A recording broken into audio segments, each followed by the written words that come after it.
Hello everyone, welcome back to my channel. It's Terry and welcome back to another edition of An Orchid A Day. And today it's Friday and I am just home from work, but I've been talking forever about this wish list that has been with me for a while. It consists of plants that I've always wanted that I've never had a chance to get, that I'm still looking for. It consists of plants that I have not treated so well. But plants that I will always continue to desire to have in my collection. So in lieu of keeping this short, I actually compiled a list again of just different plants. I have a list, but things are crossed off and then things are added as they have died. So it ended up being about 15 things in total. 5 of the things were added recently. So I figured I would just do the top 10 things since they've been on there for a while and since they're a little bit more applicable for the video. Some of the things that weren't in my top 10 that I still have on my list were my recently deceased Phalaenopsis cornucervi, the flava version, which, it's the flava version and it's also the fantastic version, which is from Norman's that I featured in a video a few months back that was dying and it actually died. I also have Maxillaria sanguinea, which is on my list, which I just recently threw one away because it was perishing. Plectrophyta caudata is another one that's on my list that I used to have several years ago that died on me. Also Arangus modesta, I used to have one of those that perished after I soon repotted it. Actually, that's what happened with my Plectrophyta caudata.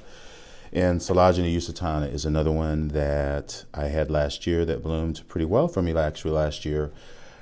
But also I repotted it and then I think it died when my greenhouse lost my heater last winter. I couldn't keep my greenhouse cold enough. That's what the problem was, because it was minus 16 or 17 degrees for about a week.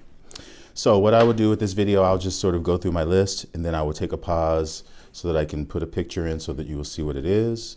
Maybe describe a little bit about it, but I'm going to try to keep my videos short as again, this is another edition of An Orchid A Day if I haven't already said that.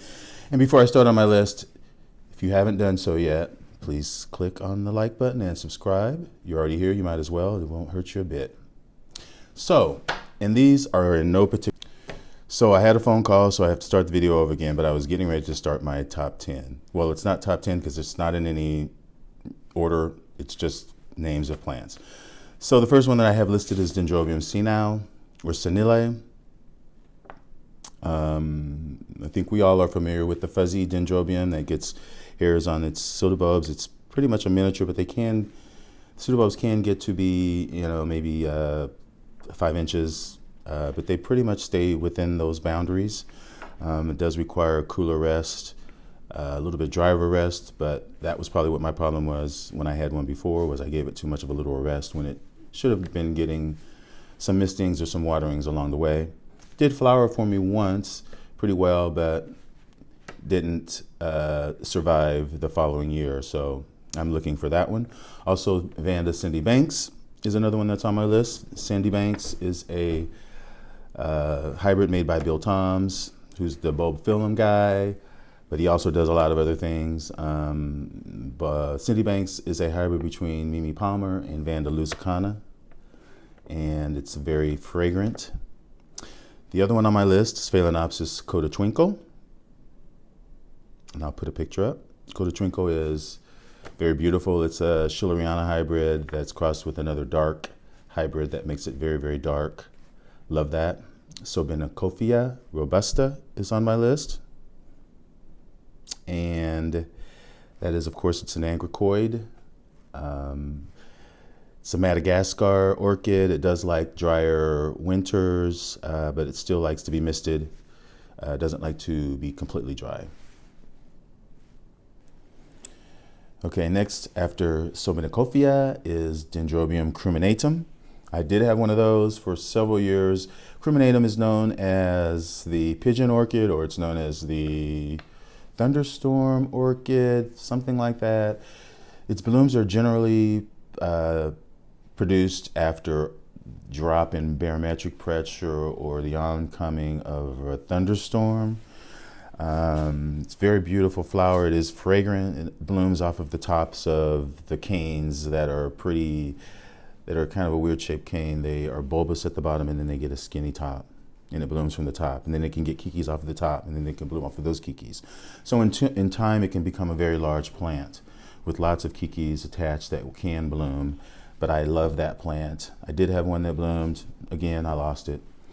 Next plant on my list is Dendrobium firewings. Another very beautiful plant that is about 75% Lactoria. It's got about 25% Dendrobium phalaenopsis. I'll put a picture of it and you'll be able to see why it's called firewings, why I would want it. I did have one of those, but it got scale and just didn't make it. Very beautiful thing. That would be a nice show plant. They get very big and bloom pretty reliably off of the new growths.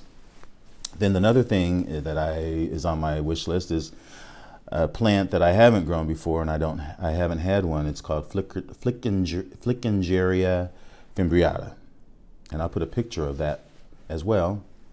Those plants come from China, Thailand, the Philippines. They generally get sort of short, squat pseudobulbs, and they get a single flowered inflorescence with a single flowered inflorescence off of the top of the mature cane when it blooms. Can be some fragrance to it. It's just pretty flower. The next thing on my list is Epicattleya rainbow sherbet, and I'll put a picture, which is a cross between Cattleya jungle elf, and then it also is crossed with Epidendrum Stanfordianum, which is another one that I want to get, but it's another video. It's a very pretty thing, so I'll just leave it at that. You can see the picture. Another thing on my list is Epidendrum nocturnum. I had that once before. I've actually had a few of them in my collection over the years. The last one that I got from Ecogenera just was dead on transport. They're from Florida, the Bahamas, Mexico, all the way down to South America to Peru. They do get a flower at the end of the reed stem canes, and they are fragrant. As the nocturnum, it is a night fragrant orchid. Then my last plant on my list is Patinara Carousel Crimson Triumph, and that is a beautiful deep red Cattleya that I saw on someone's video. I can't remember, but I have that on my list and I will continue to look for it. I'll put a picture of it. I'm not sure what the parents are, but I still want one. It is beautiful. And that is my list. If you enjoyed my video, press the like button, and thanks for watching.